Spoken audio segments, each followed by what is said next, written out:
Kung ikaw pala may-ari ng universe, bakit mo pinayagan ng lindol? Pangalawa, yung mga namatay, nasiraan, dapat kasalanan mo. Kasi hindi nagpaalam ng lindol sa'yo, sabi ko sa kanya. Kaya alam niyo po mga kapatid, lahat ng bagay na nangyayari po sa atin ay plano po ng Panginoon yan. Amen? Inaalaw po ng Diyos po yan. Pag may nangyayari masama sa atin, hindi yun gusto ng Panginoon. Hindi siya author ng mga masamang bagay. Tama po?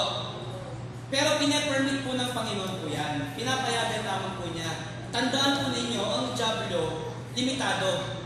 Wala pong attributes ng Diyos ang Diablo. Hindi siya all-knowing, hindi siya all-powerful, hindi siya all-omnipresent. Hindi po siya. Hindi siya makakagawa sa buhay ng isang mananampalataya.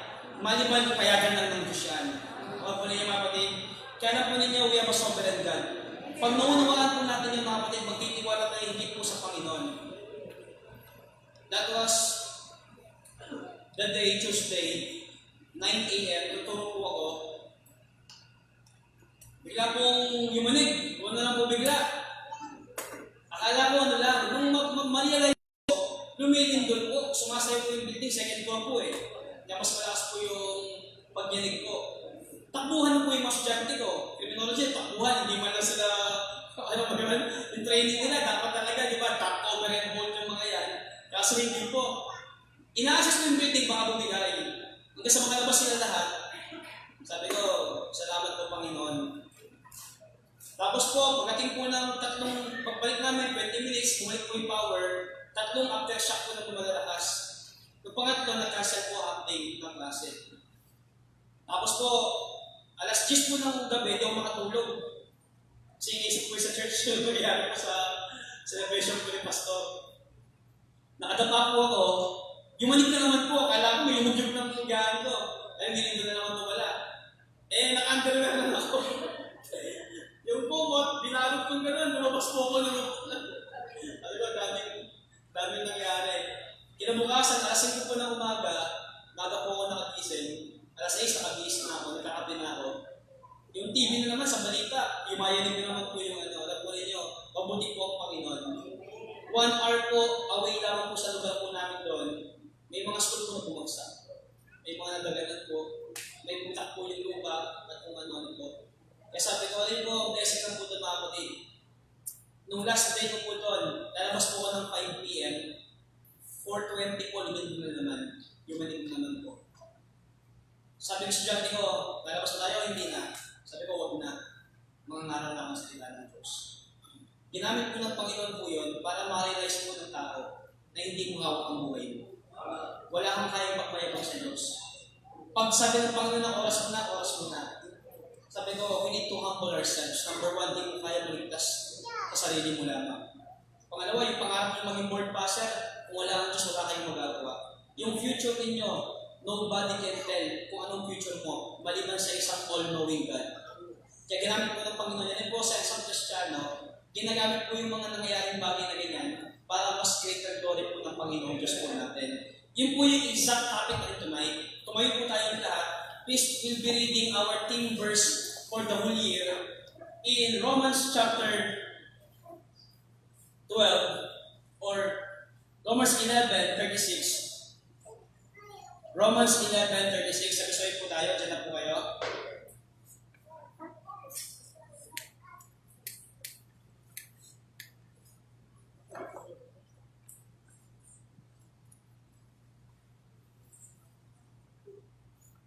Ready? Begin. For of Him, and through Him, and to Him are all things, to whom be glory forever. Amen. Sapagkat ang lahat ng bagay ay mula sa Kanya, sa pamamagitan niya, at pag-aari niya. Sa Kanya ang karangalan magpakailanman. Amen. Panginoong Diyos, nawa balbalhati ka po namin sa pangangarap ng salita po ninyo, at makita po yung glory po niyo sa iglesia po ito. Tulungan niyo po kami na patuloy magtiwala sa iyo, maging Christ-centered ang ministry po na ito patuloy, at patuloy lalakad kami, mabubuhay, maglilingkod, na ikaw po ang object lamang po ng pananampalataya po namin. Salamat po na marami sa iyong lahat ng kapulihan, sa pangalan po ng Panginoong Yesus. Amen. Makakapuna po tayo lahat mga kapatid. Alin po itong chapter 2 ng chapter 11 na ito ay marami po itong topic. Una po, binanggit po ito ng Biblia patungkol po sa Israel. Sapagkat alam natin, ang true vine po dyan ng Panginoon Kristo, ang branch po dyan ng bayan po ng Israel.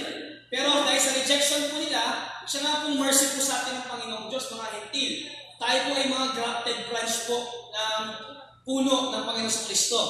Pero sabi ng Panginoon, hindi dapat magmayabang pa din. Lagi doon po yun sapagkat kung nakaya ng Diyos na i-cut yung branch niya, what more tayong mga grafted lamang. And then, dito na po nakapaloob sa chapter po na ito, na binanggit, for the gifts and calling of God are without repentance. Contextually mga kapatid, speak about sa ating kaligtasan po. Nakapanin niyo, tayo po tinawag ng Panginoon sa kaligtasan, wala pong repentance ng Diyos dyan, amen? Because He is sovereign God, hindi po nagkakamali yung Panginoon natin. Lahat ng kanyang nilayon, hindi tayo karapat-dapat, pero according po sa kanyang foreknowledge, alam po niyo, bento po tuwing babanggitin po yung word of destination, yung word po ng election ng Panginoon, yung kanya po redemption, lagi nandiyan po yung foreknowledge ng Diyos. Tayo po kasi nakikita po natin. We only see a portion. Pero ang Diyos, mga kapatid, kaya lahat yan. Your past, your present, your future. Nakikita po lahat ng Diyos yan. Working all together according to God's plan po yan, mga kapatid. Pag dinayo ng Diyos, wala tayong magagawa. Amen? Pero yung plano po ng Diyos, kasama ka doon. We are part of God's plan. Kaya nga po, binanggit po lahat ng ito, mga kapatid.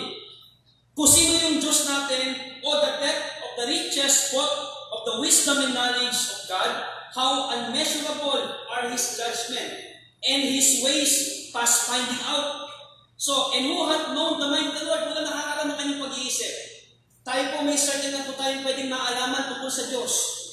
Ang sabi po ng gospel writer, kung ilalagay lahat ng ginawa ng Panginoon, kahit ang mundong ito, hindi kanya contain ang ginawa ng Panginoon. Mga kapatid, limited tayo, but salamat po sa Diyos, our God is a knowable God.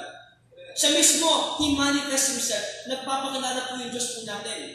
At ang dahil po doon, mga kapatid, we must adore our God. For who hath known the mind of the Lord? Who hath been His counselor? Wala po, mga kapatid.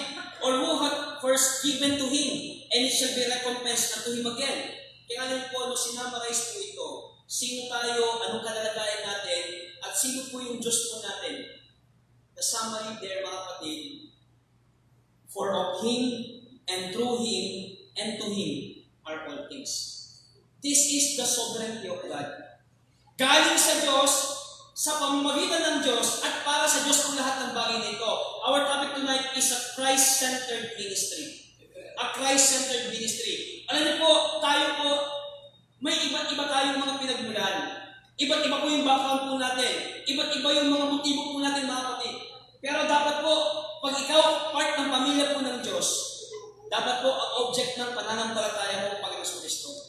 Marami sa atin mahina po, mga kapatid, kasi hindi si Kristo ang dahilan natin. We are more after than the people than the Lord Jesus Christ. Mas nakatingin tayo sa mga tao kaysa sa Panginoon Kristo. Mas pinapahalagahan natin yung relasyon sa tao kaysa relasyon sa Panginoon Kristo. Pagka ganun po tayo, mga kapatid, mababaw po, shallow po yung Christianity po natin. Shallow po yung ministry po natin. Bakit po? Pag hindi tayo magkasundo, maghihiwalay po tayo. Bakit po? Kasi namamagal sa atin relasyon.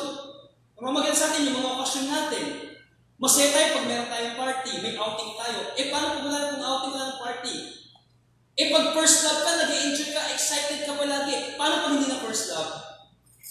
Nakapunin nyo, ang realidad po ng ministry, mga kapatid, hindi po occasional. The reality of Christianity is a daily walk with God. Pag hindi po tayo tama yung object natin, pag hindi si Kristo po yung dahilan po natin, hindi tayo makakapagpatuloy. Marami sa atin nagsimula ng tama, natapos ng hindi tama. Marami sa atin, joyfully nag-start tayo sa ministry. Yung first love po nandoon. Pero along the way, may mga nag-interfere po sa atin. Kanina po sa young people, ang aking topic is, maraming pinagkatiwala sa iyo, maraming i-require sa iyo. Sa mga nandoon. Marami sa young people noon talagang bahay, school, church. Bahay, school, church. Nakita namin yung first love po nila. Talagang agresibo sila. Ginagabi sa ministry. Talagang they really want to serve the Lord. But along the way, may mga nag-interfere po sa kanila. Dumating po yung boyfriend, yung girlfriend, dumating po dyan yung mga pag-aaral, management, nakikita mo ngayon, lumumog po yung mga buhay mo nila. Mga kapatid, pag hindi ang Panginoon Kristo ang dahilan ng buhay mo sa mundo ito, hindi ka makakapagpatuloy. Anong gawin magsasawa ka? Anong gawin manghihinawa ka? Anong gawin susuko ka? Kasi hindi si Kristo ang dahilan po natin. Kaya maliwanag po sa tema natin mga kapatid, the King of Kings, the Lord of Lords, the Lord Jesus Christ.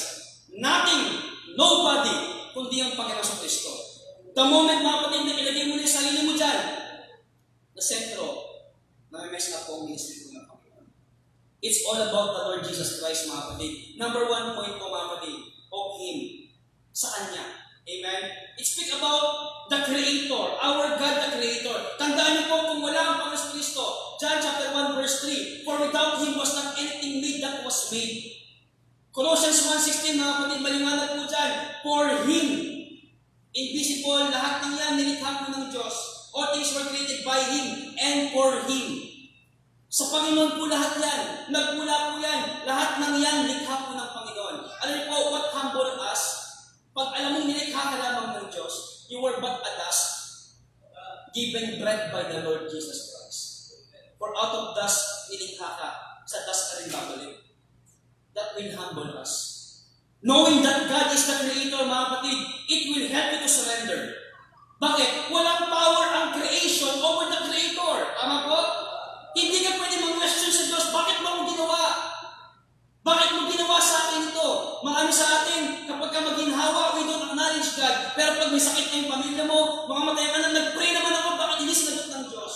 And then begin to blame God. Mga kapatid, hindi po yun. Knowing that God is the Creator, knowing that all things came from Him, will keep us humble, will keep us, mga kapatid, on the right track, will help us to surrender to God. Kasi alam mo, kung siya may likha ng buhay mo, anytime, pwede niyang bawiin ang buhay mo. Alam po yung mga nangyari po sa paligid natin, sino makakapagsabi na huling araw na pala ng tao yun, nung lumindol? Wala po nakakaalam. Yung bumiyahe po dyan, kanina po ninibig ko yung estudyante ko. First year po sa Holy Angel, 2014, fourth year po siya sa John Sibigo. OJT, nawakan ko po yun. Kamakainan lang niya sa stoplight po ng Marisol, siya po yung bumangga po sa sakyan. Binit po niya yung red light ng stoplight, bumangga po sa may Marisol na jeep. Ayun po, bago sa servisyo, bagong pulis namatay. Sino makapagsasabi na hanggang doon ang buhay niya? Yung huling lumabas ng duty niya, pumunta ng yung tsuhin po ni Karin, nakabike po yun, security guard nata yun, sa masamit niya sa may kuwayan. Sino makapagsabi na yun, naka-FB, nakatulog daw, binangga siya, pumailalim sa FB, namatay. Sino makapagsabi, huling araw na niya yun sa buhay niya. Ikaw ngayon nakatayo, nakaupo dyan, mukha malakas. Hindi pwedeng magbayabang sa Diyos sa malakas na pangayon. Because anytime God will call your name, wala kang magagawa. Handa ka man o hindi, you cannot bargain to God. Because anong kalooban ng Diyos mangyayari po yan? Knowing that God is the Creator will help us to trust in Him. Amen? Kasi kung nilikha ka nga niya, He fashioned the world, mga kapatid. In His Word alone, everything was created. Ibig sabihin, wala siyang hindi kayang gawin sa buhay mo. He is in control, mga kapatid. Your situation is just but a little thing to God. That's why trust God. Kung ano man nangyayari sa buhay mo, pagtiwalaan ng Panginoon, and our hope also is in God. People may give promises to us, but it is God who can grant. It is God who can really give. It is God who can use the instruments sa buhay po natin. Always focus on God. Because of Him,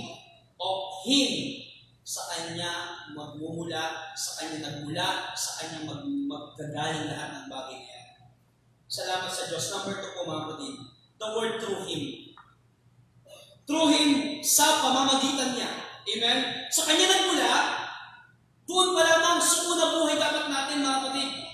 Tapos, malalaman pa sa salita ng Diyos na walang maliligtas kung hindi sa pamamagitan niya. Amen? Ye are saved by grace through faith. Ano po kaibahan mo ng by grace tsaka po ng true faith? By faith tsaka true faith. Tayo ka ba na-reveal sa harapan ko, please? In the Old Testament, mga kapatid, by faith, amen? But reveal, pilit ka, 3 step forward. 2 step sideward. 3 step backward. That is by faith. Obeying what I said. What God said, dapat sumunod ang tao. Amen? When God said, you must look doon sa brazen serpent na yon. Hindi makakapagligtas yung serpent na yun, mga kapatid. Pero yung sinabi ng Diyos, amen? Hindi mo man nakikita, wala sa iyong paningin. Pero dahil sinabi ng Diyos, mangyayari po yan. Everything by faith, mga kapatid. Pero ang true faith, ganito po yun. Kung by faith, obeying po, sinabi ng Diyos. Pero pag true faith po, mga kapatid, ang Panginoon Kristo, siya yung tatawid sa'yo. Siya yung magliligtas sa'yo. Hindi mo kailangan ng paningin, pero through the Lord Jesus Christ, siya lahat. Amen? That is true faith. Kaya ang kalikasan natin, wala tayong bahago talaga. Dahil ang Panginoon lamang, mga kapatid, siya yung nagligtas sa'yo. Siya yung nag-initiate. Bakit ito kumilala sa Kanya? Kasi nagpakilala siya sa'yo. Bakit ka nanampalataya sa Kanya? Kasi kinonvict ka ng Holy Spirit. Kaya wala kang pagyayabang sa Diyos. Walang merit sa atin, mga kapatid. Understanding the salvation of God. Wala kang pagyayabang talaga sa Kanya. Hindi kasi pinareliyoso ka kaya matagal mo naunawaan ng Bible. Hindi po ganon. Hindi dahil mabuting tao para basaan ng Bible, dahil ikaw magaling ka. Hindi po ganon. Wala kang bahagi dyan. But through faith. Salamat po sa Diyos, mga kapatid. Alam niyo po, kung through the Lord Jesus, through Him po lahat ng yan. Ang ministry mag-prosper through Him. Amen? May spread po yung gospel through Him. Tayo lalago tayo through the Lord Jesus Christ po lahat yan. Hindi po sa atin. The moment you trust yourself, mga kapatid, you're limiting God's power. Alam niyo po, sabi ko siya gawin niya na, I saw by the grace of God kung paano mananatili ang harmony sa ministry. May sikreto po, mga kapatid. Paano tayo hindi magkakagatan mo dito? Paano tayo mapapayabangan? Paano tayo magpunahan? Huwag tayo mag-compete. May sikreto po yan. Alam niyo po, sikreto po? Hindi sikreto. Obvious. Hindi ko na-emphasize. For we are all children of God by faith. We are the sons of God. Love as brethren. Kung tayo magkakapatid, kung si Pastor Lupo yung tatay ko, bakit ko siya kakalabanin? Kung si Pastor na kuya ko, bakit ko siya lalabanan? Bakit ako na-intimidate sa kanya? Eh, kuya ko nga siya. Yung lahat ng tagumpay niya, tagumpay ko din. Tama mo ba yan? Kung tatay ko si Pastor, lahat ng nangyayari maganda sa kanya, kinatutuwa ko din, hindi ko kakaingit yun. Tatay ko siya. Same with you. Pag kayo nagkasala, I will not condemn you. Kasi kapatid ko kayo, I will admonish you, I will help you, I will carry your burden. I will restore you. Kung talagang pamilya tayo, mga kapatid, hindi tayo maglalaban-laban. Yan po yung sikreto po ng ministry. Maging totoo tayo sa bawat isa. Mga kapatid, kung magkakapatid talaga tayo, simple lang po. Tuwing magkakapatid pa yung isa, naluluwalhati ng Panginoon, nagagalang tayo. Pag ang isa nagkamali, hindi rin down yan. Tatayo natin yan. Paminax tayo. That is the secret of the ministry. Yung pamunuan at praying po yung leadership po ng church po natin, mga kapatid. Diyan gagawa ang jablo. Pero hanggat naunawaan namin sa biyaya ng Panginoon na tayo pamilya ng Diyos, ang tagumpay ng isa, tagumpay ng lahat, mananating mapapatuloy po tayo. Walang magiging kompetisyon, walang magiging girian, walang magpapagaling sa ministry ito. Bakit po? Through our Lord Jesus Christ. And lastly po, mga kapatid, binanggit po ng Biblia dito, the word to Him. The word to Him sa Kanya. Ibig sabihin po lahat ng bagay na ito, we are but stewards, amen?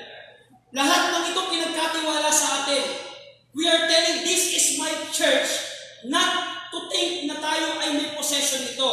We are telling, this is my church, para ipakita yung gravity kung paano natin ito iingatan, amen? Kung paano aalagaan, kung paano mag-dedicate tayo ng mga buhay. Pero hindi ibig sabihin, this is my church, ako lang mag-glorify dito. Ako yung sentro dito, ako yung bina dito, walang ganun sa ministry. That is not the Lord's church, mga kapatid. The Lord's church, sa Kanya yung glory. We are the body, giving glory to the head, amen? Because it is to Him. Do not use God, amen? Stop using God. Alam niyo po, alam na alam ko yan because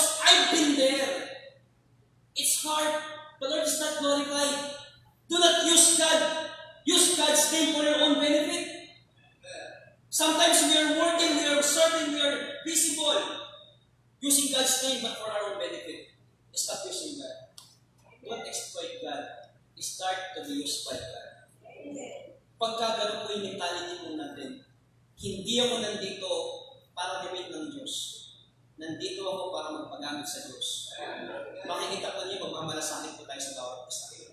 Ito yung makakakita ka na negatibo, hindi yan ang makikita mo. Makikita mo, may pagkukulang ka, may bahagi dapat kampanan. Makita ka marumi, hindi ka magreklamo marumi. Nakita mo, member ako ng church ito, pag marumi ito, mananabat din ako. Amen? Pag namin kayo may kulang, may pagkukulang ang pamunuan ng staff, hindi ka mag-criticize. Makikita mo, may gagampanan ako, pwede ako sumuporta, pwede ako maging bahagi, pwede ako maging tuwang. Bakit po? Member ka eh. Nakaw po ninyo mga kapatid. Kaya dito, may criticism po, okay? Pwede naman sa mga pastor eh.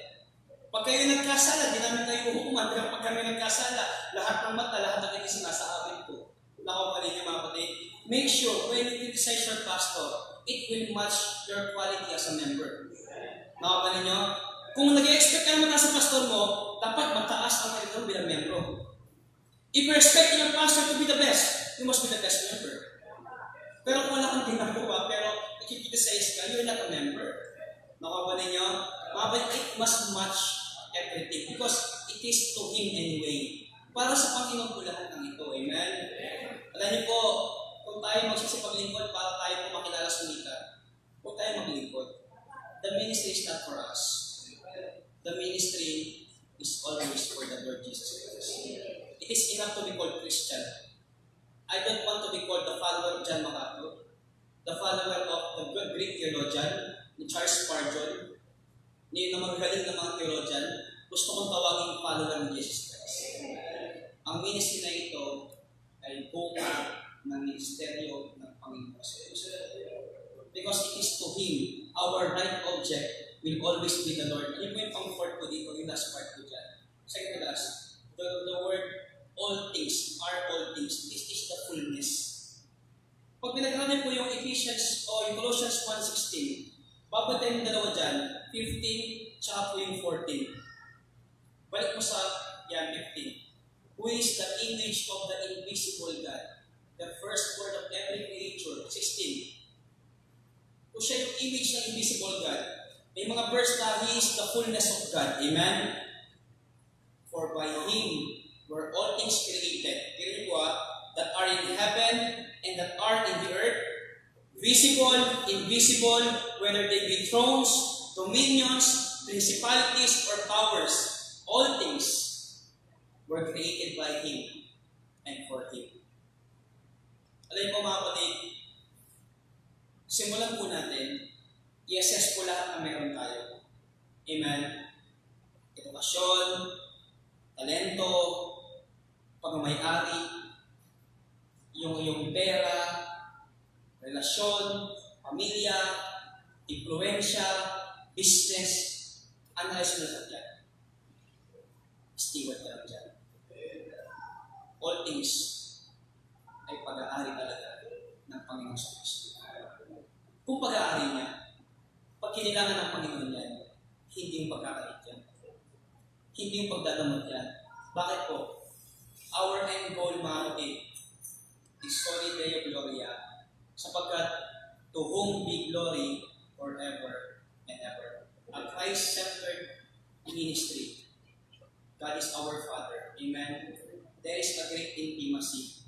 Alam niyo mga kapatid, masarap may tatay. Sabihin ko po sa inyo, pinanganak po ako, separated na po yung mga magulang ko. Hindi ko po na-experience ang isang moment, nandyan ang parehong magulang ko, tapos nandyan din ako. Naalala ko lang po sa isip ko, kinder po ako, Friday night kukunin po ako ng tatay ko, ang nanay ko kukuha ang chinelas, papasipasin po yung tatay ko. Kasi bitter pa rin talaga sila. Wala akong moment na may tatay figure talaga ako. Kaya nga frustration ko yun. Kaya ang pakalanan ko yung pastor ko, tatay ko na. Hindi niyo po masisisi doon mga kapatid. Kasi doon ko lang naman, nag-check sa akin, nasaan ka? Anong ginagawa mo? Kamusta yung pag-aaral mo? Kasi wala akong tatay na gano'n. Kung tatay ko siya, pamilya ko siya, tagumpay niya, tagumpay ko. tapos nasaktan mo din ako. Nakakunin niyo, ano pa halagahan ko? Yung relationship ko sa kanya, relationship ko sa ibang tao. Nakukunin niyo. Kung kaaway mo yung pastor ko, kaaway mo din ako. Kung kakampi mo yung pastor ko, kakampi mo din ako. Walang personalan. Pero pag ayos kayo ng pastor ko, ayos na rin tayo. Bakit mga kapatid? Pamilya ng Diyos ito eh. Ano pa halagahan ko? Yung pamilya ng Diyos o yung physical na relasyon natin? Mamili po tayo ng Baptist Church. Amen? A Christ-centered ministry is simply a family of God. To God be the glory. Tumayo po tayo lahat. It's a good time to analyze ourselves now. Huwag natin pahirapan ng ministry. Amen? Hindi komplikado maglingkod sa Panginoon. Simple na po maglingkod sa Panginoon. Acknowledge God's sovereignty. Package na po yun. Today, let's pray together na lahat ng bagay sa buhay natin, si Kristo lang ang pinuno. Siya lang ang sentro. Everything will follow. Magiging maligaya talaga buhay natin. For my last to mention po sa inyo, nung nagsuko po ako ng buhay sa Panginoon, doon ako talaga naging malaya. Kasi nagawa ko po yung gusto ko with accountability and responsibility sa Diyos po na isa lahat. Panginoong Diyos, salamat po ng marami. Napakabuti po niyo sa buhay po namin. Kung bibilangin, susukatin namin lahat ng bagay, babalik lang lahat sa iyo, Panginoong Diyos. Wala kaming kakayahan talaga, walang merit, walang dahilan para iligtas mo po kami. Pero dahil sa pag-ibig mong walang hanggan, Panginoong Diyos, yung wagas mong pag-ibig sa amin, tinawag mo kami sa kaligtasan. Bilang mga niligtas lamang po ninyo, nilikha lamang po ninyo, hayaan naman po ninyo na ikaw naman po yung maluwalhati sa kalagitnaan po namin para makapagpatuloy po ang Freedom Baptist Church hanggang bumalik ang Panginoon Kristo. Ikaw lamang po magiging sentro. It's all about the Lord Jesus Christ. Salamat po, keep our hearts looking at you, not by sight but by faith. Sa pangalan ng Panginoon Jesus. Amen.